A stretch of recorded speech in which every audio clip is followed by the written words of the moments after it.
Olá, bom dia, boa tarde ou boa noite, consoante o momento ou hora que me estejam aqui a visualizar, a ver aqui no canal das 12 oficinas. Hoje para estrear aqui a oficina do Grêmio, a oficina 11, a oficina que tem a ver com a energia de Aquário, com este tempo que estamos a viver, com todas as alterações uranianas de grandes transformações e evoluções tecnológicas que estamos a vivenciar e a viver, também das organizações que partem do povo, daquilo que é a vontade popular, às alterações populares a partir do paradoxo da individualidade. Não é aqui a ideia que eu te quero trazer, este paradoxo de individualidade, ou seja, como é que os grêmios, as associações, os sindicatos e tudo aquilo que potencia a transformação social se organiza e oferece, digamos, junto ao poder político tradicional, que vimos ligado a 48 leis do poder, que vem desde Maquiavel, como é que traz aqui novas formas de organização e transformação. Isto tem tudo a ver com a automação, tem tudo a ver com a inteligência artificial, com a nova revolução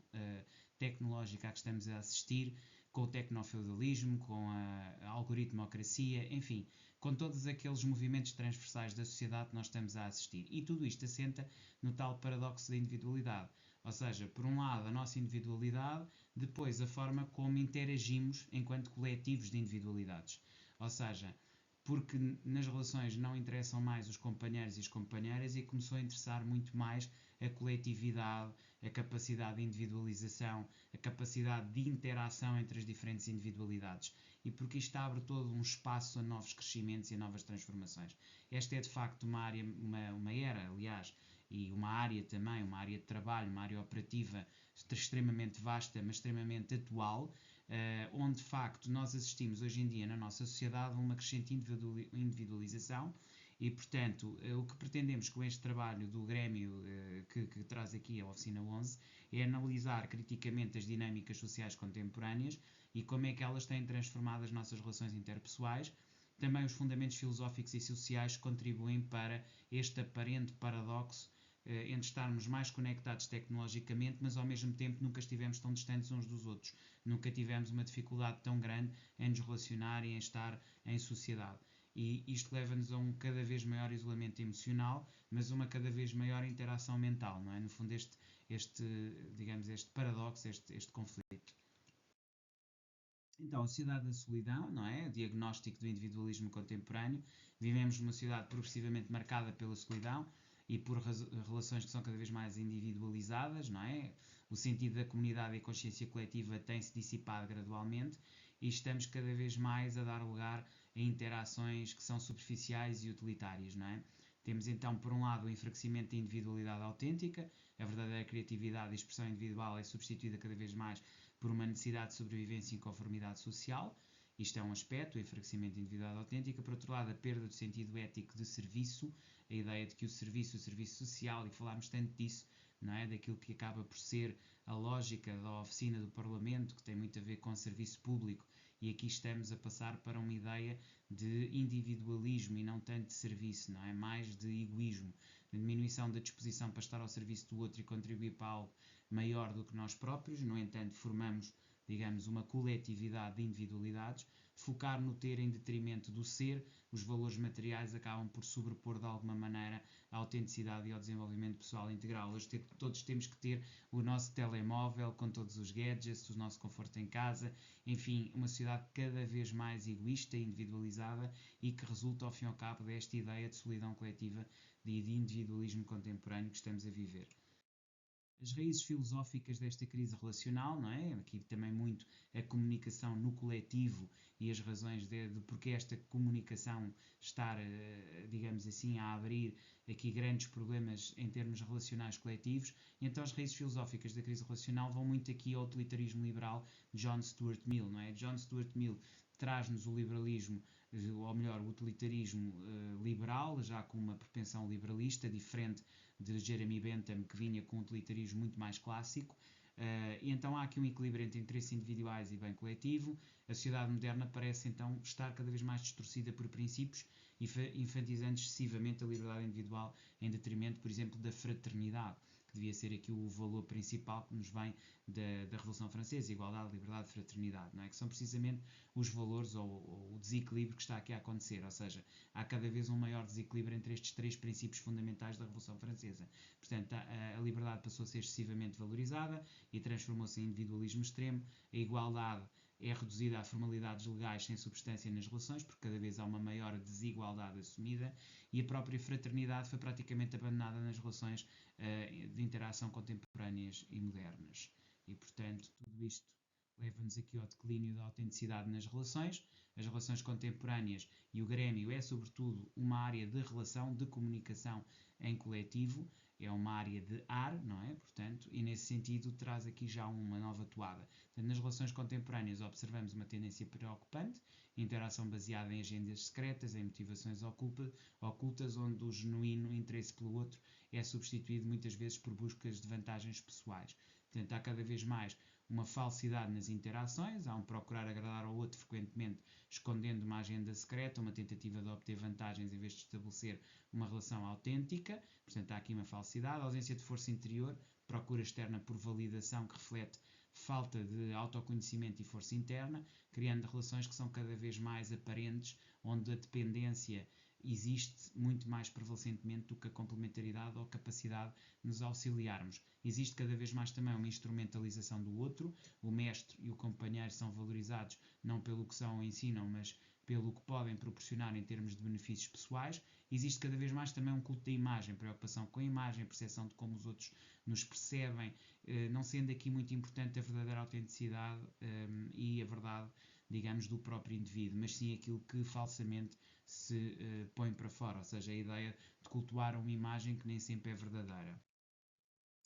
Em termos de constelações familiares, que é aqui um tema que eu vou trazer, isto, obviamente, a evolução, e chegámos a este ponto, a constelação familiar vem de um conceito de Bert Hellinger e tem muito a ver com percebermos que nós somos as consequências de toda uma estrutura familiar e humana que esteve antes de nós e que nós trazemos para dentro da nossa vivência. Ou seja, a nossa própria posição dentro da família, ela própria não vem por acaso e vem na sequência de uma estrutura que vem de trás. E reconhecer esse caminho que vem de trás é muito importante. Portanto, aqui uma abordagem das constelações familiares revela como os indivíduos estão profundamente interligados através de padrões, de expectativas e dinâmicas familiares que influenciam o comportamento individual. Portanto, estes padrões, expectativas e dinâmicas são o cerne da forma como nos comportamos.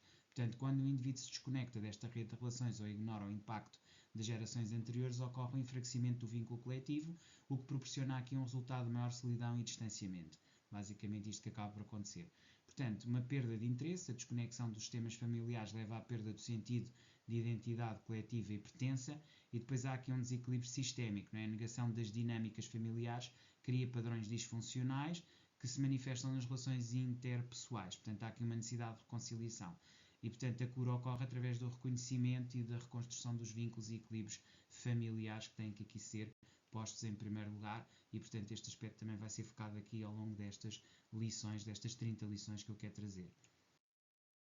Igualmente, o impacto da tecnologia e globalização nas relações é importante percebermos então as novas tecnologias e tudo o que isto está a trazer de apor e de transformação social. Portanto, as transformações tecnológicas e a globalização têm redefinido profundamente a natureza das nossas interações sociais, criando novos desafios para o estabelecimento de relações autênticas. Portanto, isto tem sido algo muito comum na atualidade. O liberalismo cultural, por um lado, extrema valorização da liberdade individual, tem frequentemente negligenciado a importância da responsabilidade coletiva e do compromisso com o outro. A identidade e fragmentação, que também tem a ver com a tecnologia, ou seja, questões de identidade, embora importantes, podem levar a uma fragmentação social quando não equilibradas com sentido de comunidade partilhada, e portanto esta ideia de conflito entre identidade e fragmentação a partir da introdução da tecnologia e da globalização. O transhumanismo, que é a busca de um aperfeiçoamento tecnológico do ser humano, que por vezes obscurece a necessidade de aprimoramento ético e espiritual nas relações interpessoais, porque estabelecido um padrão, digamos assim, o que também corta o crescimento. O globalismo, o crescimento natural do ser humano. O globalismo desconectado, que é a interconexão global, que paradoxalmente tem contribuído para o aumento da solidão, porque acaba por haver uma vida desprovida de profundidade emocional que é aqui trazida para a ribalta. O exercício prático que eu queria trazer aqui hoje, trago sempre um exercício prático a cada uma das aulas, isto vai ser uma constante aqui ao longo destas nossas 30 aulas, e este que eu queria trazer hoje tem a ver com restauração ou restauro do equilíbrio relacional.